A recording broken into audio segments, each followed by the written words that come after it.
Hello दोस्तों, my name is Ajay Chauhan. हम start कर रहे हैं क्रॉनिक ऑस्टियोमाइलाइटिस। अच्छा, जो एक्यूट ऑस्टियोमाइलाइटिस होता है वो 2 वीक्स से पहले कम की कंप्लेन रहेगी उसमें। जो सब एक्यूट है वो 2 से 4 वीक की कंप्लेन रहेगी। जो क्रॉनिक ऑस्टियोमाइलाइटिस है वो मोर देन 4 वीक रहेगा। अब जो क्रोनिक ऑस्टियोमाइलाइटिस क्या है? ऑस्टियो मतलब बोन, माइलाइटिस मतलब मेरो, तो बोन मेरो का और जो बोन का इन्फ्लामेशन है वो ऑस्टियोमाइलाइटिस है। किस बैक्टीरिया के द्वारा होता है? मोस्ट कॉमन जो बैक्टीरिया वो स्टेफाइलोकोकस ओरियस होता है। अब इसमें क्या होता है, 3 तरह से होता है क्रोनिक ऑस्टियोमाइलाइटिस। एक ऐसा है कि जो एक्यूट ऑस्टियोमाइलाइटिस है वो ही चेंज हो गया क्रोनिक ऑस्टियोमाइलाइटिस में। आगे है गैरेट ऑस्टियोमाइलाइटिस और बॉडिस अब्सेस, जो हम आगे पढ़ेंगे।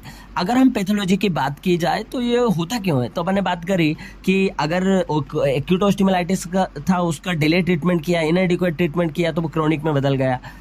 टाइप जो है ऑर्गेनिज्म का वायरुलेंस ज्यादा था और जो होस्ट की इम्यूनिटी कम थी, उसकी वजह से ये बदल गया क्रोनिक ऑस्टियोमाइलाइटिस में। तो वायरुलेंस ऑर्गेनिज्म का अधिक था, होस्ट की इम्यूनिटी कम थी और इस वजह से ये हुआ। आगे हम देखेंगे इसमें क्या हमें डेथ बोन मिलती है। तो देखो इसमें क्या होता है, जैसे ज्यादातर क्या होता है, जो बोन का जो अपना मेटाफाइसिस होता है उसमें क्या हेयर पिन लूप अरेंजमेंट पाया जाता है। तो वहाँ क्या, जैसे बैक्टीरिया लॉज होगा, बैक्टीरिया लॉज होने के बाद वो वहां पर क्या करेगा, बाहर निकलेगा और वहां फिर इन्फेक्शन शुरू कर देगा। तो इसमें क्या होगा कि जब इसने इन्वॉल्व किया है तो क्या होगा कि जो अपनी, जैसे यहाँ पर अपन देखें बोन है, तो बोन में यहाँ में अभी अपने को दिखेगा कैसा, अगर अपन देखेंगे तो जैसे ये डेथ बोन रहती है। डेथ बोन क्यों रहती है? सेंटर पे अपन समझते हैं तीनों को, ये डेथ बोन है। ये डेथ बोन इसलिए हो गई है, इन्फेक्शन से ही हुई है। क्यों? क्योंकि यहाँ पर जो है उसकी ब्लड सप्लाई कम हो गई है, खत्म हो गई है, तो इसी वजह से यहाँ कैल्शियम रुक जाता है, तो ये डेथ बोन हैगी। और उसके अलावा यहाँ पर जो अपने को दिखता है ये ग्रेन्युलेशन टिश्यू हैगा, इस डेथ बोन को हटाने के लिए और यहाँ पर नई बोन फॉर्मेशन करने के लिए। और हमें यहाँ पर क्या दिख रही है, ये जो है नई बोन जो बन चुकी है वो अपनी नई बोन होती है। तो ये 3 तरह से इसके पार्ट होते हैं क्रोनिक ऑस्टियोमाइलाइटिस के। अच्छा, इसमें क्या होता है कि जैसे यहाँ है, यहाँ इन्फेक्शियस रहता है, तो शुरू में इन्फेक्शियस रहता है, इसलिए यहाँ की जगह हीलिंग भी चलती रहती है। तो क्या यहाँ पर बोन को जो बोन की जो होती है, अगर यहाँ पर ये बना हुआ है और बोन के आउटर जो कवरिंग पे जब यहाँ पास से इकट्ठा होता है, जब वो ये बाहर आता है तो इस वाली ओपनिंग को अपन बोलते हैं क्लोएगा।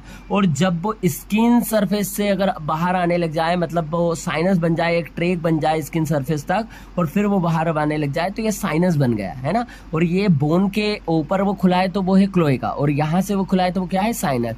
तो इसमें हुआ क्या, अपन ने देखा कि इसके जो सेंटर है, जो डेथ बोन है, उसको अपन क्या बोलते हैं, इसको हम बोलते हैं सिक्विस्टम। तो जो डेथ पार्ट होता है इसको सिक्विस्टम बोलते हैं।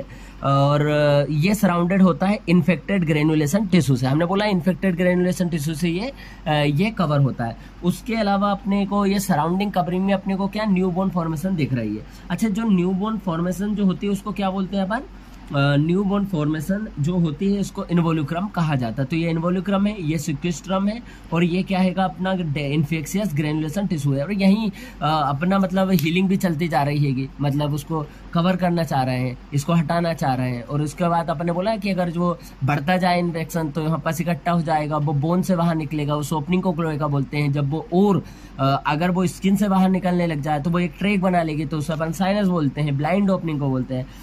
आगे अपने डायग्नोसिस के लिए अपन देखेंगे कि डायग्नोसिस वैसे रेडियोलॉजिकल कंफर्म हो जाएगी। उसमें अपने को क्या दिखेगा, वो ही दिखेगा कि यहाँ पर कैल्शियम था, अपन ने बात करी थी ना सप्लाई, तो यहाँ अपने को कैसा दिखेगा, वाइट दिखेगा, मतलब अपने को ओपेक दिखेगा। और यहाँ कैसा दिखेगा, ल्यूसेंट दिखेगा। यहाँ कैसा दिखेगा, ओपेक दिखेगा। तो इस तरह से अपने को पता लग जाएगा। डायग्नोसिस में उन्होंने लिखा कंफर्म बाय रेडियोलॉजिकल। आगे ये कॉमनेस्ट साइट अगर कोई पूछे तो लोअर एंड ऑफ फीमर होती है। और ऑर्गेनिज्म तो हमें पता है कौन सा होता है, स्टेफाइलोकोकस ओरियस। और इसमें क्या अपने को पेन, इसमें कंप्लेन नहीं रहेगी। पेन मतलब परसिस्टेंट पेन रहेगा लेकिन फीवर नहीं रहेगा, क्योंकि ये क्रोनिक ऑस्टियोमाइलाइटिस है।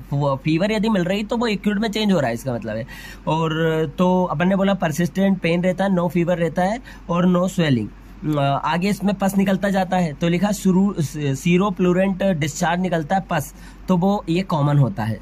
आगे अपन देखेंगे कि पेन यूजुअली मिनिमम, लेकिन बट एग्रीवेट हो जाता है ड्यूरिंग एक्यूट एक्सर्वेशन। तो एक्यूट एक्सर्वेशन जब उसका होता है तो वो और ज़्यादा बढ़ता जाता है पेन। अपने को साइनस देखने को मिलेगा, अपने को थिक रेगुलर बोन जो बनी है वो देखने को मिल सकती है। टेंडरनेस मिलेगी ऑन डीप पाल्पेशन, बिल्कुल। एडजेसेंट जॉइंट मूवमेंट जो रहेंगे वो जॉइंट स्टिफ हो जाएंगे।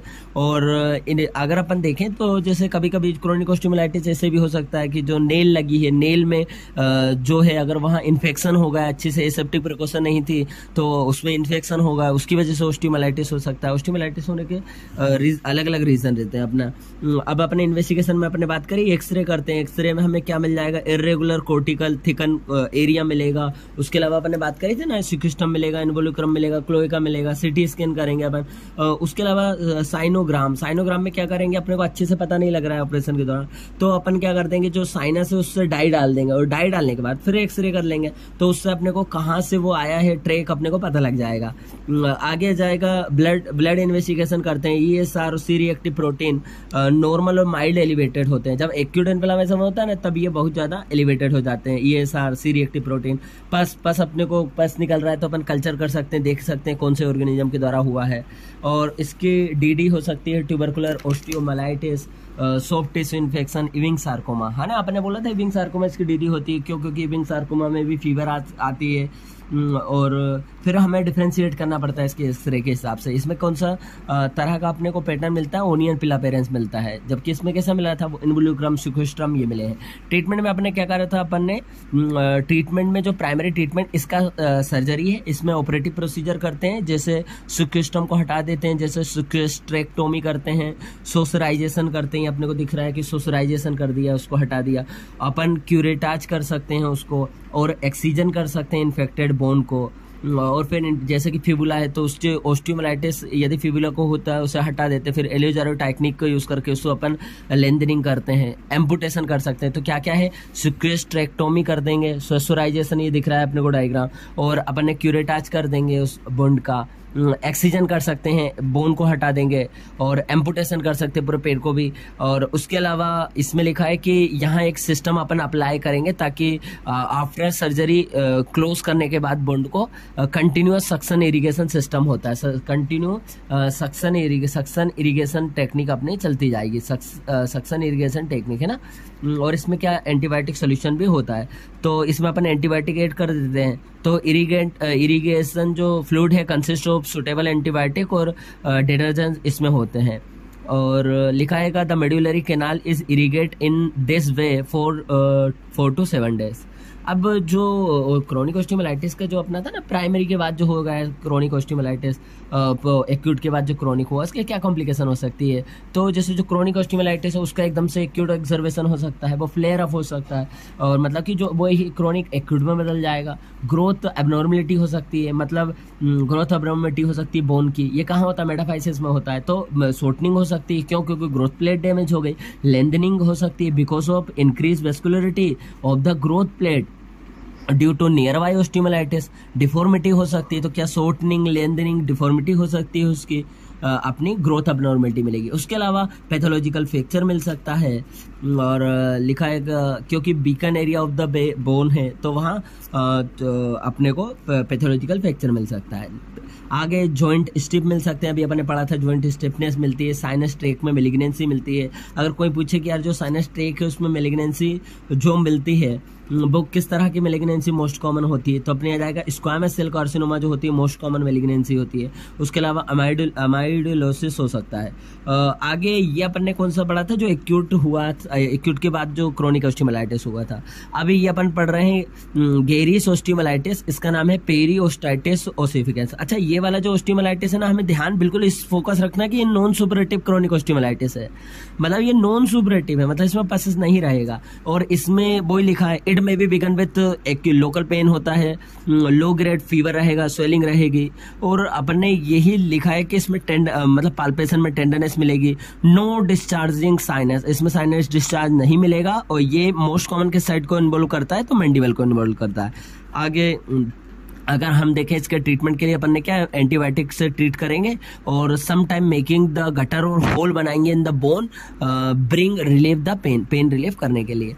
आगे आ जाएगा बोर्डिस अब्सेस। जो बोर्डिस है ये भी स्पेशल टाइप का ऑस्टियोमाइलाइटिस है। अच्छा, ये वाला जो अब्सेस है ना, इसमें क्या होता है कि अगर अपन देखें तो जैसे ये दिख रहा है ना अपने को, पस दिख रहा है यहाँ अंदर और यहाँ स्क्लेरोसिस दिख रही है, तो अब कुछ इस तरह से लग रहा है। मतलब इसमें क्या होता है कि जो होस्ट की इम्यून सिस्टम है वो स्ट्रॉन्ग है, इसलिए उसने क्या इन्फेक्शन को फैलने से रोक दिया और उसकी एक कवरिंग बना दी। किसकी? स्क्लेरोटिक मार्जिन बना दी, कवरिंग बना दी कि अब हम फैलने नहीं देंगे।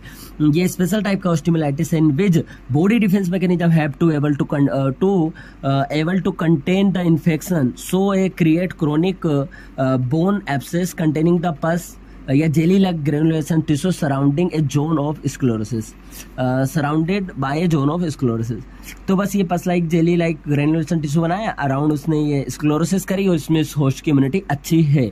आगे अगर अपन देखें क्लिनिकल फीचर, ये ज़्यादातर 11 to 20 ईयर एज में पाई जाती है। Common site upper end of tibia, photo में दिख रहा है अपने को, और यूजुअली मेटाफाइसिस को इन्वॉल्व करती है अपनी ऑस्टियोमाइलाइटिस। ये पेन जो होता है, अपना पेन जो होता है वो बर्स्ट हो जाता है नाइट पे, वॉक करने पे बढ़ जाता है, रिलीफ हो जाता है रेस्ट करने पे। और इसमें जो होता है एग्जामिनेशन में हमें टेंडरनेस मिलेगी, बोन अपने को थिकनिंग मिलेगी। रेडियोलॉजिकल में अपने को क्या मिल सकता है?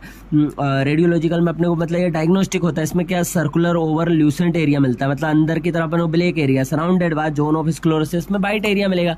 तो कैसा आएगा कि यहाँ स्क्लेरोसिस अपने को ल्यूसेंट एरिया मिलेगा, साथ ही साथ बाहर की तरफ स्क्लेरोसिस मिलेगी, वाइट एरिया मिलेगा। तो पहचान में जाएगा कि ये बोर्डिस अब्सेस है।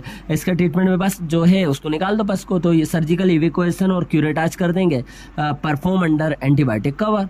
और उसके बाद इफ द कैविटी बहुत ज़्यादा लार्ज थे तो पैक कर देंगे with antibiotic laden bio bone cement bed से। तो ये हमने कंप्लीट किया क्रोनिक ऑस्टियोमाइलाइटिस। Thank you.